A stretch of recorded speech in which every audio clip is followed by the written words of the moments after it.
Good evening. Let us be very still. The purpose of our work in this hour is not the polishing of willpower, not the strengthening of a personal determination that has so often failed us at the very doors of our need. The purpose of our work this hour is the development of spiritual consciousness, the awakening of those inner faculties by which we see that which is invisible, hear that which is inaudible, and recognize the guidance that already is. Our first word is our thesis. Willpower fails. Silence never does. We gather to exchange self-push for an operative. Silent law revealed only in stillness. Be still and know that I am God. This is not a motto to embroider and forget. It is a law that functions whether or not we applaud it, a divine physics by which the storm is hushed and the heart is steadied. Be still, cease from the clatter of inner argument, the anxious arranging, the combative I will make it happen. Know, find, without strain, that the one is present as your very life. You will discover as we sit together that the knowing does not come from thinking harder. It rises, unannounced, when the waters are quieted. I can of mine own self do nothing, said the Master. The Father within me, he doeth the works. We are here to experience that, not recite it, to consent to that, not compete with it. Spiritual consciousness is not a philosophy to be admired. It is capacity, concrete, operative, immediately available. How did Jesus find bread in a desert? By perceiving the presence of supply where sense reported lack. How did he speak peace into a storm? By recognizing the presence that is not in conflict with any wave. This capacity is not reserved for a few. It is the nature of the wave that it partakes of the ocean. I and my Father are one. All that the Father hath is mine. In stillness, that ceases to be verse and becomes law. We will keep this practical. Before this hour is through, you will have a simple 3-minute stillness drill that you can begin tonight. 3 quiet minutes of true recognition that accomplish more than hours of worry. And you will receive a midday single power recognition to interrupt the 2-power habit that exhausts you. But now, let us lay the foundation upon which any practice stands, a willingness to be still, and a humility to let the knowing come of itself. We will not force a revelation. We will make room for it. We will not push life. We will consent to grace, and in that consent, the law operates. Be still and know. Let us be plain about the thing that has worn us thin. Willpower is a divided kingdom. It is self set against self. One part of the mind taking whip and reins to drive another part toward a goal that was drafted in fear. A house divided against itself cannot stand. The very structure of willpower contains its collapse, for it assumes 2 powers at war, good to be seized, evil to be shunned, gain to be chased, loss to be outrun, flesh to be subdued, spirit to be attained. In such a scheme, even your victories are brittle, for they are won by strain and must be guarded by more strain. Hear the humbling axiom that frees us from that treadmill. I can of mine own self do nothing. The Father within me, he doeth the works. This is not a religious courtesy, it is spiritual physics. When the personal sense of I takes the helm, it instantly invents a storm to conquer, a lack to fill, a danger to avoid, and then it calls upon will to wrestle shadows. 2-power thinking births the wrestling, single power ends it. Silence holds because it reveals one. Hear, O Israel, the Lord our God is one Lord. In the hush we discover there are not 2 laws, 2 minds, 2 lives contending. There is one life unfolding itself as your very being. There is one mind appearing as intelligence, timing, and provision. There is one love fulfilling its own law. When the second power is seen as mirage, there is nothing left to fight. There is only recognition. and in recognition, the Father does the works. Our Master gave the operational command for leaving the divided realm. Take no thought for your life. Which of you, by taking thought, can add 1 cubit unto his stature? To take no thought is not to become careless. Oh, no. It is to cease anxious self-management so that grace may function as the only manager. It is to shift the aim from controlling outcomes to recognizing presence. The moment we pivot from manipulating effects to beholding cause, the current that has always been carrying us becomes evident, and the boat moves without our frantic oar. We have been spending hours deciding, arranging, resisting, pushing our way into fatigue. We have been living as if supply were elsewhere, guidance uncertain, safety at risk, and therefore the will must be tightened. But in truth, I and my Father are one. All that the Father hath is mine. In that oneness, the need and its fulfillment are not two. In that oneness, the question and its answer are not two. Silence is the way we consent to this fact. Be still is the condition. No is the result. In stillness, we do not abdicate responsibility. We adopt the only responsibility that Jesus placed upon us. Seek first the kingdom, recognize the presence, and all these things shall be added unto you. From this moment, let our labor be to enter that rest, to lay down the arms of will, and to let the one power be all. Let us name the thing itself, not as sentiment, but as operation.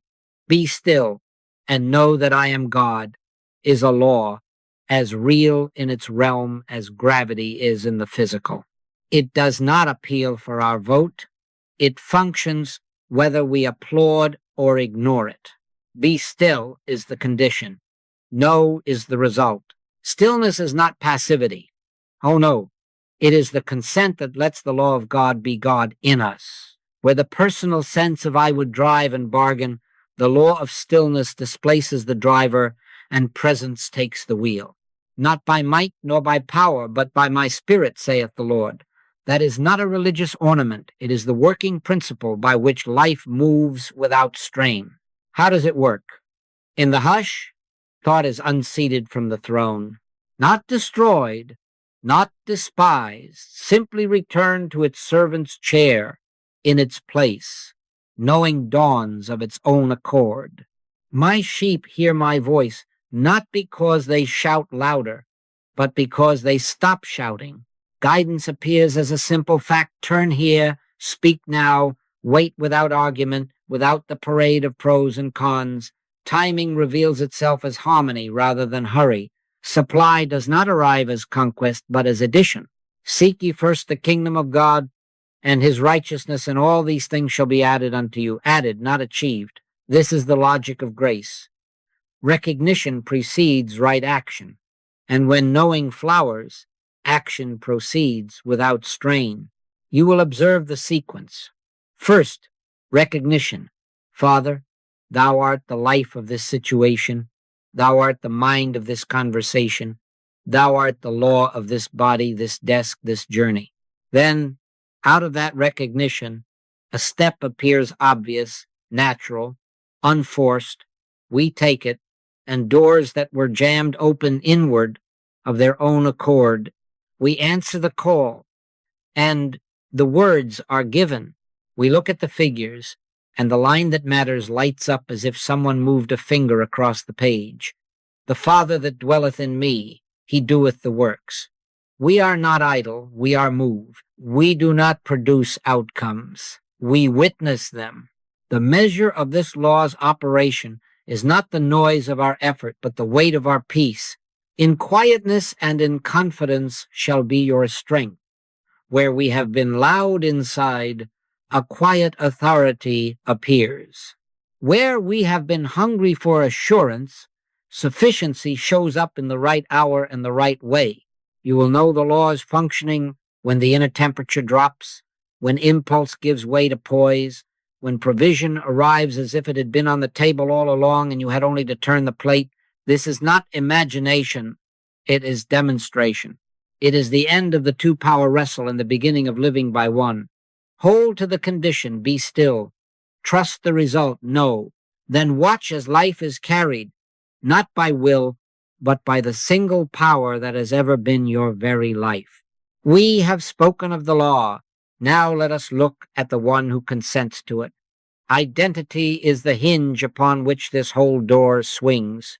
I and my Father are one, not allied, not close, not someday to be united one. The wave is one with the ocean, inseparable, indivisible, the same substance, the same life, the same law, moving through another form. The wave does not import wetness, velocity, or depth from somewhere else. It expresses what the ocean already is.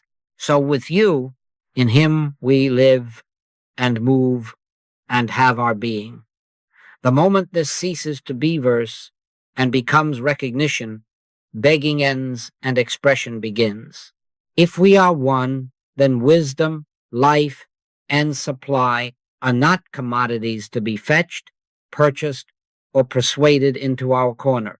Oh no, all that the Father hath is mine, not will be, not if I behave sufficiently, but is present tense, single operation. Prayer, then, is not pleading for a distant good. It is yielding to the ocean's nature as our very breath, our very intelligence, our very sufficiency. Out of his belly shall flow rivers of living water, flow, not trickle, not rationed. What flows? Ideas, timing, courage, provision, the ocean pressing through the wave and season. This is the single power recognition. Hear, O Israel, the Lord our God is one Lord. There are not two forces in collision, spirit and matter, health and disease, abundance and lack, fighting for the microphone. There is one presence fulfilling its own law. Fear dissolves in that light because there is nothing left to oppose. Calendars, germs, and markets cannot dictate to the ocean through a wave. The calendar cannot tell life when to ebb. The germ cannot instruct health. The market cannot lecture substance. No weapon that is formed against thee shall prosper, not because you outshout it, but because there is no second law to enforce its verdict. Now, identity must hold under pressure, or it is only poetry. When the deadline speaks, when the doctor speaks, when the ticker speaks, pause, be still. Remember, I am the wave of the one ocean. Father, thou art the mind that knows, the law that governs, the substance that appears as form. Wait that brief holy wait, and watch how guidance becomes specific. Call this person, change that line, rest this hour, speak this word. In that light, the email finds its phrase, the meeting its tone, the body its rhythm, the account its order. So we stop begging and we start expressing. We do not clutch for a rescue, we consent to a release. The Father that dwelleth in me, he doeth the works. Fear not, little flock, for it is your Father's good pleasure to give you the kingdom. Under pressure, the ocean remains the ocean, the wave remains the ocean's own, and the law remains the same. Be still and know, and from knowing, let expression flow. Now let us translate identity into practice, for hearing does not heal, recognition does. Our work is simple and it is immediate. 3 quiet minutes of true recognition accomplish more than hours of self-effort. Why? Because in 3 minutes, we withdraw from the two-power theater and consent to the single power that is already in operation. Enter into thy closet, and when thou hast shut thy door, pray to thy Father which is in secret. This is not a room, it is a shutting of the door of sense. We will do it in 3 movements. Minute 1, withdraw. Sit wherever you are. Straighten the spine. Close the eyes lightly, and softly lay down the reins. Say within, without drama, I can of mine own self do nothing.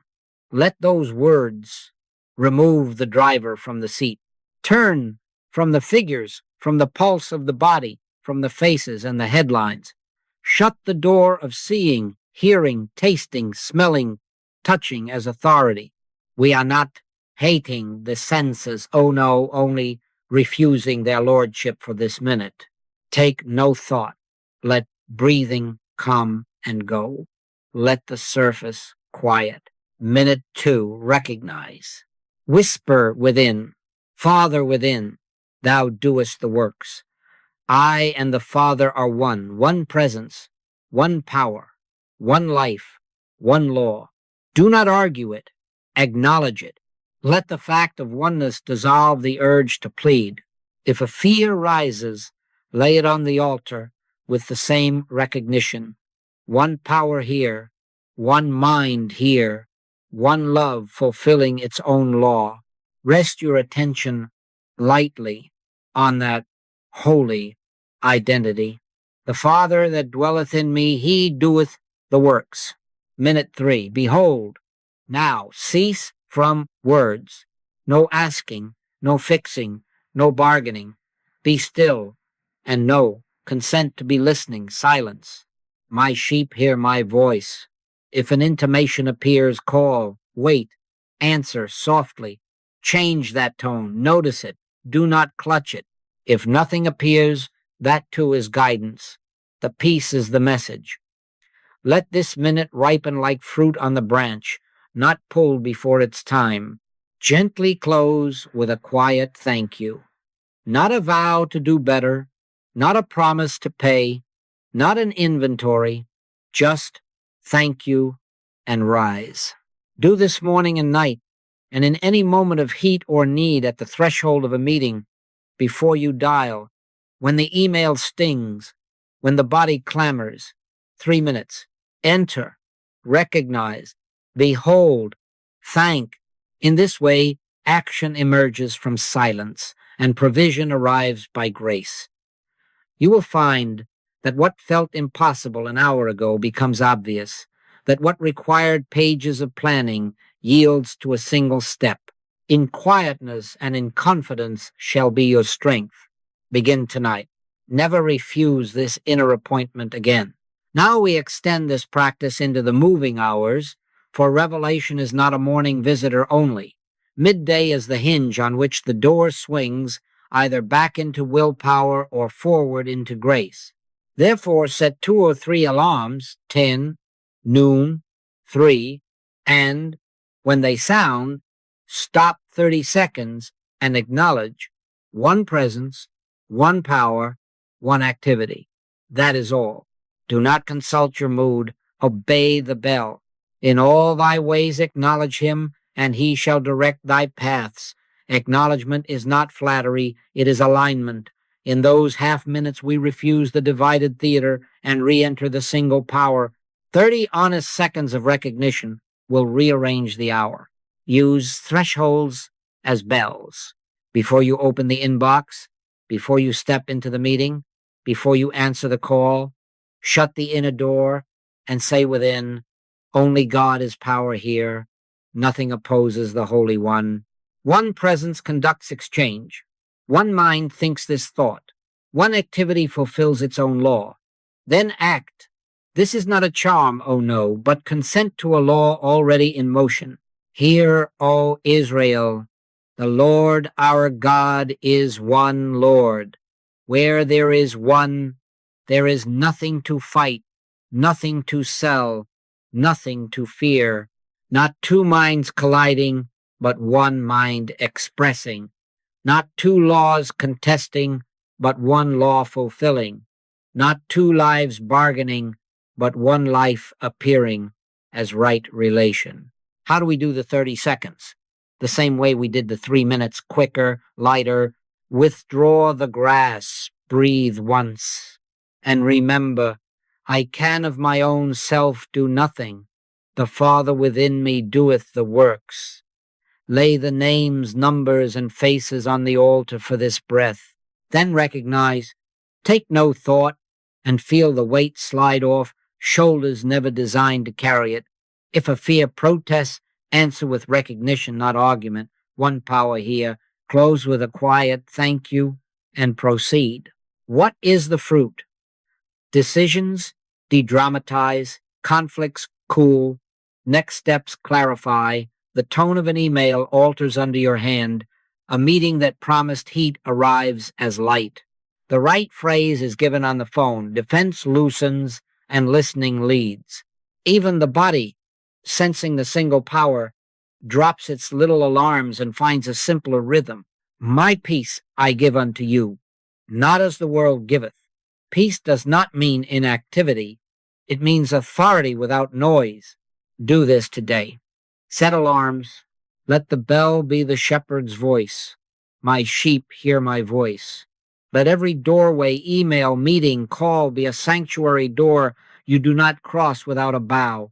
30 seconds. One presence, one power, one activity.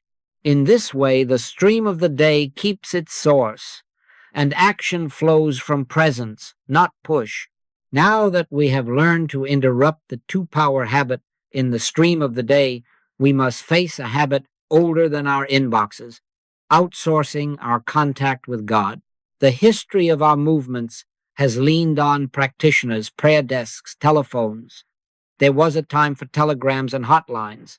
They were gifts, but the day is passing when you can count on sending a wire and renting another's consciousness. Grace is pressing us inward. If I go not away, the Comforter will not come unto you, but if I depart, I will send him unto you. The Master moved attention from his shoulder to the indwelling presence, that each might know, not borrow. As long as we make a habit of leaning on another's light, we deny the Christ within. Oh no, not a scolding of help in crisis. It is a call to grow into sonship. The kingdom of God is within you.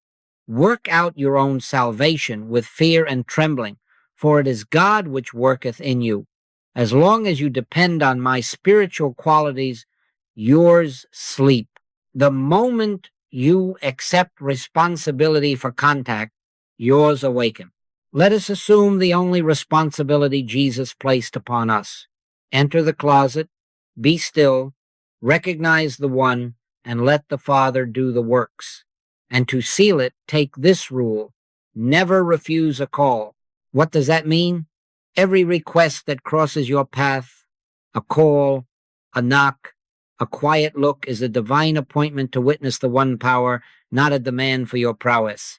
When the call comes, do not begin to fix. Begin to be still. Say within, I can of mine own self do nothing. The Father within me doeth the works. Drop the name and symptom into silence. Acknowledge one presence, one power is here. Take no thought. Wait a few seconds. Then listen. If a word is given, speak it. If an act appears, take it. If only peace descends, let the peace be the ministry. And say, let us rest here. This is how we shift from outsourcing to the inner comforter. I will pray the Father, and he shall give you another comforter. I will not leave you comfortless. I will come to you. The comforter is not distant. He functions the instant you are still. Begin tonight. Never refuse a call from your body, from your household, from a stranger, and never answer it as a hero. Answer as transparency. The Father within will do the same works through you that he has ever done. Freely ye have received, freely give. Let this be our vow. No outsourcing of presence, no bravado, only this holy sequence. Be still, know, and be moved. What then happens after the hush? When we truly be still, guidance does not crash the door. It arrives like a room already lit that we had not noticed.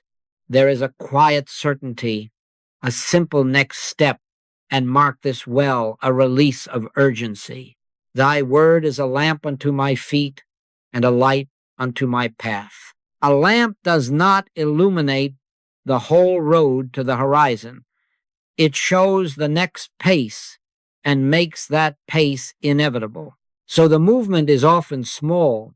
Call this person now, send that 2-line note, wait 1 hour, take a short walk, change the first sentence, apologize, Yet when you take it, the next pace appears without strain. Discernment is our safeguard. How do we know whether we are obeying spirit or indulging the old driver?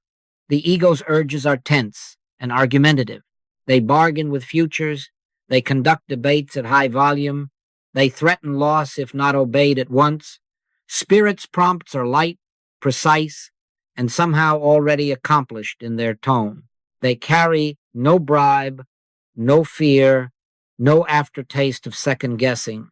My sheep hear my voice. The sheep do not analyze the voice. They recognize its peace. If, upon deciding, your inner climate tightens, you may be following argument. If, upon consenting, your breath lengthens, though nothing outward has yet changed, you are likely in the track of the one. Here is the pattern, and let us make it a habit. Be still, recognize, receive, then move without rehearsing outcomes.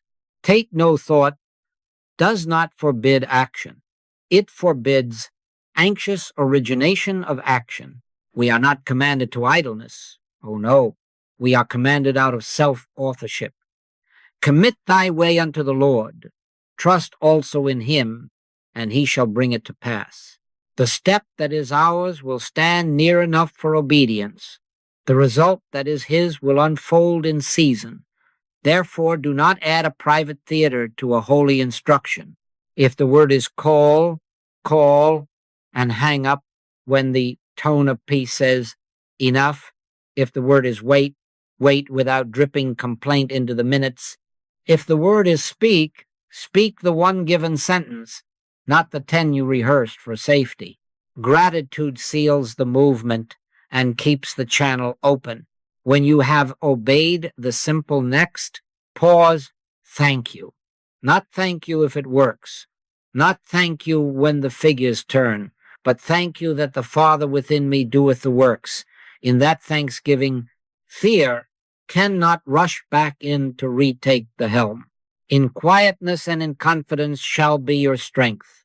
You will notice that outcomes cease to be forced and begin to be found. We do not push doors. We find them already swinging. We do not manufacture provision. We meet it at the appointed turn. This is our way henceforth. Recognize, then be moved. It is the Father that dwelleth in me. He doeth the works. And as we walk in that cadence step, thank, release, the path proves itself underfoot. Let us bring it down to the desk, to the kitchen table, to the bedside. A woman sat before a Thursday deadline, shoulders like stone, spreadsheets open in layers, drafts multiplying because fear was at the helm. She stopped, be still. I can of mine own self do nothing. The Father within me, he doeth the works. 30 seconds of true withdrawal, then the recognition. One mind here, one activity, fulfilling its own law. Out of the hush came a simple word. Ask what is essential. She sent one quiet email. What single outcome must this serve? And the reply cut the project to its living core. 2 slides replaced 20 pages. The redundancies fell like autumn leaves. Commit thy way unto the Lord. Trust also in him, and he shall bring it to pass.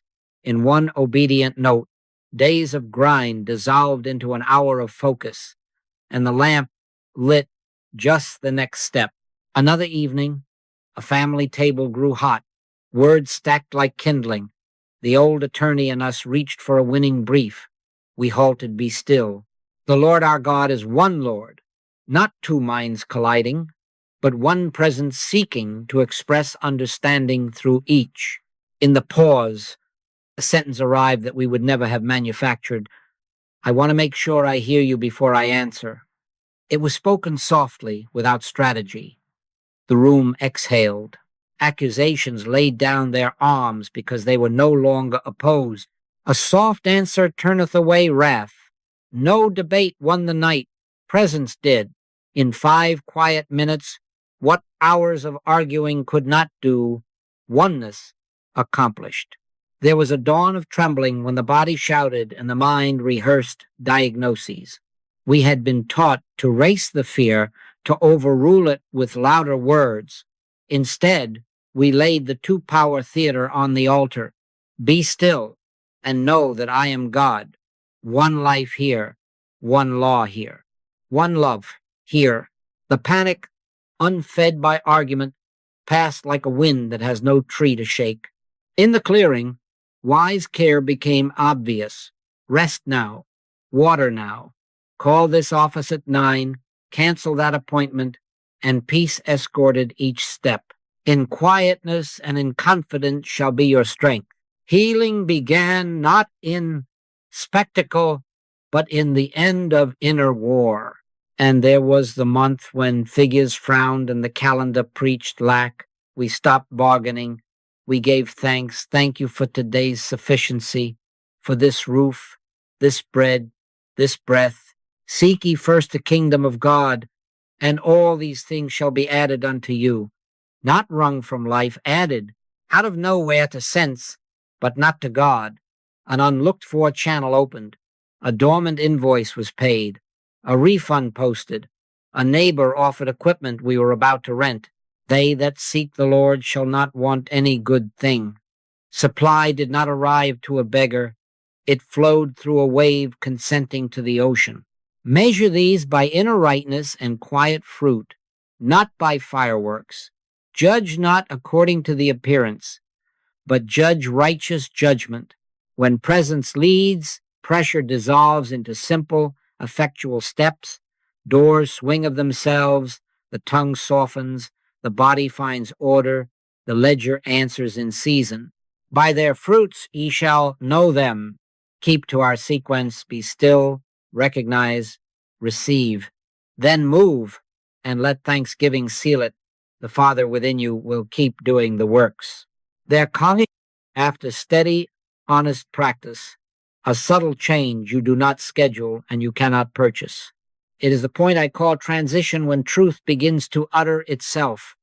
For months you have acknowledged morning and night, you have paused midday, you have refused the call to will and consented to the single power. Then, one ordinary morning, before you form a single sentence, the air within is already prayer. Presence arrives first, words second, or no words at all. Before they call, I will answer, and while they are yet speaking, I will hear. The inner ear, trained by 6 months of daily recognition, hears without strain. Guidance that you used to collect with effort now appears like a bird that has finally learned your open hand. You will know this shift by its signs. Peace precedes outcomes. The atmosphere changes before events do. Creativity replaces compulsion. Ideas come as gift, rounded and usable, not as fragments you must hammer into shape. Timing becomes effortless. You find yourself at the corner as provision turns onto your street, and you wonder how the map changed to meet your foot. The mind stops arguing pro and con because the step bears its own light. It is God which worketh in you both to will and to do of his good pleasure. The Comforter shall teach you all things and bring all things to your remembrance. In this ease, you are not passive. Oh no, you are carried. The initiative is not lost. It is sanctified. Beware the old hunger to manufacture yesterday's manna. Do not try to recreate effects. Do not cling to forms that once served. Give us this day our daily bread. Yesterday's phrases, yesterday's posture, yesterday's bell at noon, all of these are doors. They are not the life. If dryness appears, do not increase volume. Return to recognition. Stand still and see the salvation of the Lord. Be still and let today's word be today's word. If nothing is given but quiet, that quiet is the ministry. Do not rush to fill it with sentences. Truth now speaks its own language and often prefers your silence. As this steadiness deepens, identity settles. You live more as the wave, trusting the ocean's perpetual fullness, and less as a swimmer measuring strokes. Words grow fewer and weightier. Often the presence answers a call before your mouth opens. Thy word is nigh thee, even in thy mouth and in thy heart. Gratitude rises uncaused. You take no thought for reputation or result, and yet works appear small obediences flowering into sufficiency. Surely goodness and mercy shall follow me. This is living by grace. Discipline flowering into ease, because truth no longer needs our sentences to speak, and the Father within you doeth the works. Now we end as we intend to live, together, surrendered, simple. Let us enter one act that seals the week into our days. Close the inner door and release ownership. Within yourself, say with me, Father, I loose and let go all claim to health, all claim to wealth, all claim to reputation. Thou art the only power, the only presence, the only activity. I loose it and let it go into thee. Loose him and let him go. I yield every result, every timetable, every image of me. Thy kingdom come, thy will be done. I will not grasp at effects. I will consent to source. I can of mine own self do nothing. The Father within me, he doeth the works. So be it. Now the order of our day is plain. On waking 3 minutes, withdraw, recognize, behold, and close with thank you. This is our morning bread. At midday, 2 or 3 bells, 30 seconds each to acknowledge. One presence, one power, one activity. Before inbox, before meeting, before call, in hallways and thresholds, bow inside. Take no thought, the Father within me doeth the works. In the evening, sit 5 quiet minutes and review, not your victories, but his footprints. Where did peace precede outcome? Where did a single sentence carry the hour? Give thanks for each addition you did not manufacture. In all thy ways acknowledge him, and he shall direct thy paths. Make this rhythm household law. Let children learn it by the sound of your breathing, and let the dog feel it in the calm of your hand. Simple, steady, repeated until it becomes you. And take this field rule as a seal upon your hand. Never refuse a call. From this moment on, every request that finds you is a divine appointment to witness one power. Do not get clever. Get still. Say within, I can of mine own self do nothing. The Father within me doeth the works. Lay the name and the need in silence. Recognize one presence here, one law here, one life here. Wait a breath. If a word is given, speak it. If a step appears, take it. If only peace descends, let peace be the ministry. A soft answer turneth away wrath. My peace I give unto you. Therefore we vow a simple life. Live by grace. Take no thought for your life, but seek ye first the kingdom of God, and all these things shall be added unto you. We will seek presence. Let provision be added. Surely goodness and mercy shall follow me. Receive benediction. Be still and know that I am God. Rise when peace nods, and let that knowing take the next step